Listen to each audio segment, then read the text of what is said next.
Okay, so we're in a contour, a different contour than what you've seen so far, up until now that is, but we're in our 96, I think, Contour GL or LX, and today's video will be about the instrument gauge and gauge cluster assembly. And everything related to it. So, yeah, here we go.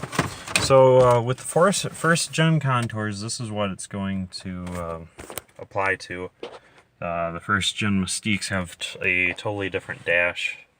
The only thing that's the same is, I believe, the outside of the wheel, the steering column, and that gauge cluster. Everything else on the actual dashboard is totally different. So yeah, don't get a Mystique.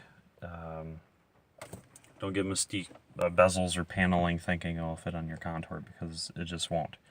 The dash is entirely different. Like I said, all these panels are different between the Mystique and the contour for the first generation, 1995 to 97. And then for your instrument cluster, you need to be careful. You need to know what your year is, because some are different. This one on the back side is the exact same as this one here. This is what was in the car, but the odometer and the tripometer both stopped working, so I had to replace it. And then there's this critter, which is off a 95, I think, contour. But this has a port for a cable, I guess you'd call it a speed cable, that goes all the way from the transmission over to this. So you need to know what you need, and then you can go about replacing whatever you need replacing with these. So anyway, what we're doing here is I'm going to show you how to remove your gauge, or your gauge cluster and related panel bezel. So I pulled everything off, obviously, earlier, so I could get at this earlier. So on most of these here, you have a blank space. This covers up a screw. You have a clock, another blank space. This covers up a screw. And then a defrost if equipped, another blank space. I think this hides a screw too, or this one does. And then this is your fog light indicator. So what you do first is you take a flathead screwdriver or some longer fingernails and pinch around some of these two blanks. They'll be the easiest to do first. So pull out that blank, pull out this blank. You can see they're just clipped in. Most of these are just clipped in, but you need to know what's clipped and what isn't. So when you get them off, you can do the fog light assembly. So same procedure, just get a fingernail underneath the top or the bottom, slide it out, and then undo the coupler. There will be a really soft tab right here that you just push in, and then things pops right out. So that's taken care of. You can see I got the plug down there because I did it already. And then that's one of the screws you need to keep in mind before you start ripping stuff out. And then this, in my other contour, it came out no problem whatsoever, but in this one it's been a fighter, so I saved it till the end. And then there's this corner piece, which I also saved to the end, but again, you can put a flathead screwdriver into there, pop it off, and then behind it is a screw that holds this gray bezel on. And then this one will pop off pretty easy, just like this. Again, it's only clips, no screws or anything on this one, but you do have a connector. And then the connector is pretty easy to work with. It won't fit you too bad, just be gentle, take your time. That one's one of the easiest ones, and so is the one for the rear defrost. So once you did all that, you'll have one screw here, one screw in here, one screw in here, and then one screw in each of the corners here to deal with. And then the whole thing will come out. You just need to rock it up some, because that's how it went in. The design of the vent tubes on the back for your AC and panels controls. So now that you have that off, you can get to your gauge cluster, any wires that you missed. Like with the clock, what I had to do for this one was I got part of the bezel out some, and then I was able to get behind that clock, pinch the connector here, this guy. Again, a pretty easy one. You just have to get around this tab and push in on this flexible part, and then it'll release itself.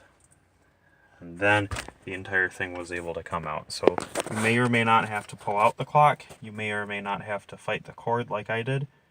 It all depends. I don't know if it's a yearly kind of thing, because like mine's in there pretty good right now, and I can't get it out yet. But now that I got the thing out, I think I can pop that out. But moving on. Yep, so we got the whole instrument panel and gauge assembly here. This will have a few screws, one here, not one in the center, but one in this corner, one in that corner, and then one in the middle down below. And then once you get all of them, this will slide out some. If yours is the version that has the cable or cord on the back, your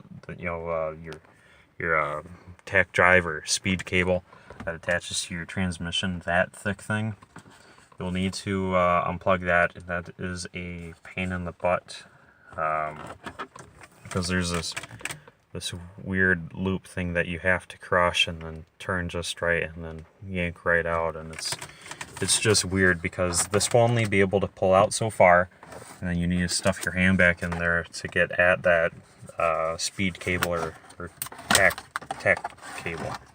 But once you get at that and you pop it out, you'll be able to take it out all the way up against the wheel.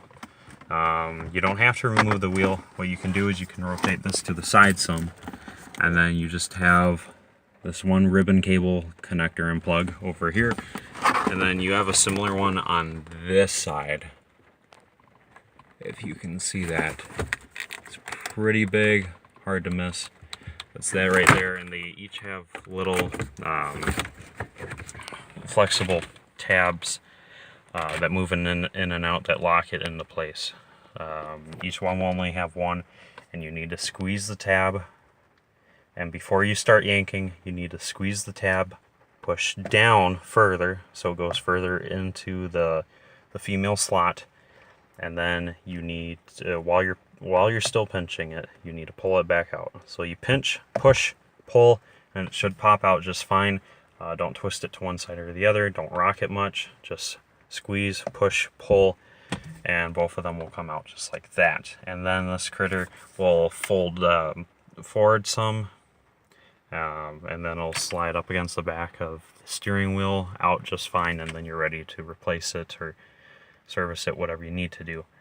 And then if you need to get to it further, there are 5 of these little clips here. There are 3 on the top and there are 2 on the bottom. And you can take a flathead screwdriver, push down on the tab like this. If you have to get it in at an angle like this to pry down on it, so be it. Start with the bottom 2. The bottom 2 will be easier because there's, like I said, obviously there's only the 2 on the bottom, 3 on the top. With the 2 on the bottom, if you can close one in, like say you pick this side, the side bottom, and you can get that tab to close so they start separating. This whole half of the assembly will start separating, and then you can do the and by then you can just grab each half and pull it apart like a clamshell, and it'll come out apart just fine. And then once you get in there, there's nothing but Torx screws holding the innards together. But getting at those doesn't really help any because you have these weird metal clips on the backside that hold all 4 gauges in. And I haven't figured out how to remove those yet. So we'll save that for a different day. So if you need to remove the dash panel in your first gen Contour and Mystique, it's pretty similar to this. For a Contour, this is exactly what you're doing. For a Mystique, yeah, it's going to be a little different. I ain't going to make any guarantees because, like I said, the entire dashboard is different. So, on that note, I'll let you guys go.